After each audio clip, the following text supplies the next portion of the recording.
Fellow Kenyans, on the 9th of August of 2022, Kenyans participated in an election that ushered in new leaders at all levels of our governance realm. Following a dispute in the presidential election, a petition was filed in our Supreme Court for determination of validity of the results, and the Supreme Court has today pronounced itself on this matter. When I was sworn in as your president, I made a pledge to the country, a pledge to uphold the rule of law and the decisions made by the judiciary on all matters appertaining to our governance. Today, the Supreme Court made a ruling on the presidential dispute,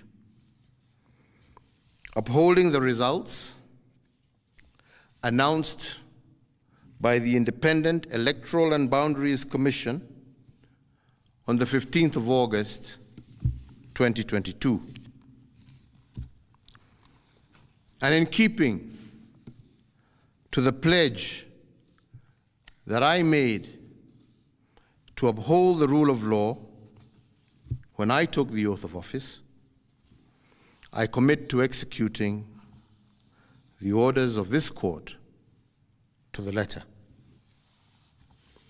The process of handing over is in progress through the Assumption of Office Committee, which actually has already begun its work as of August 10th, 2022. And indeed, it is my intention to oversee a smooth transition to the next administration, and all the necessary orders to facilitate this process have already been issued. And because democracy is a work in progress, I urge the country to respect the institutions that midwife our new leaders. And in doing so, I also urge citizens to constantly put them under scrutiny, for this is the civic duty of every single Kenyan.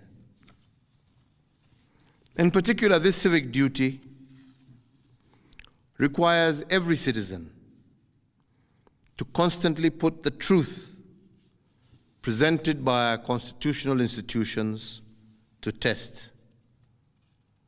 And they must test them for coherence, but also for correspondence. They must constantly scrutinize the coherence of the truth given by these institutions, and to ask themselves whether the truth has been coherent from one election to another.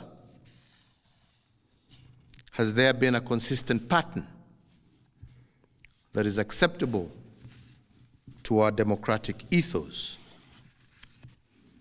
We must ask ourselves, is it about numbers,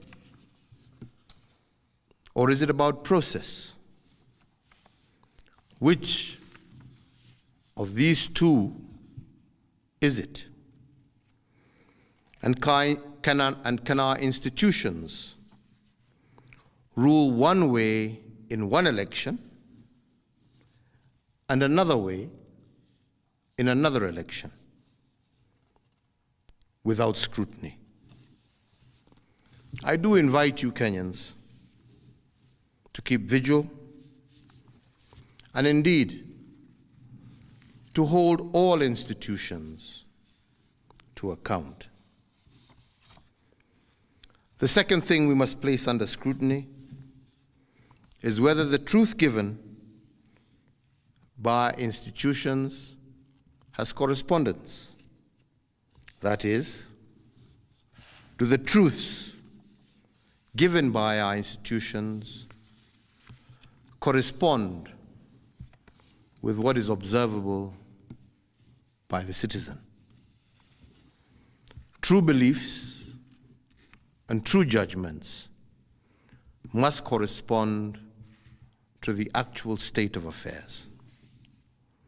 But do our constitutional institutions meet this threshold? While we must appreciate these institutions, we must also hold them to account at every juncture. And their truth has to be consistent and coherent. This is the only way we will build our democracy. I want to take this opportunity to thank every single Kenyan for holding a peaceful election. And for this, I want to thank God, and I want to thank our political parties, but I also want to thank every single individual Kenyan for bringing us thus far. I want to wish well all who have won as they guide our country into the future. And I thank you all for the opportunity to serve, and I say, may God bless you all, and may God bless this great Republic of Kenya. Asante.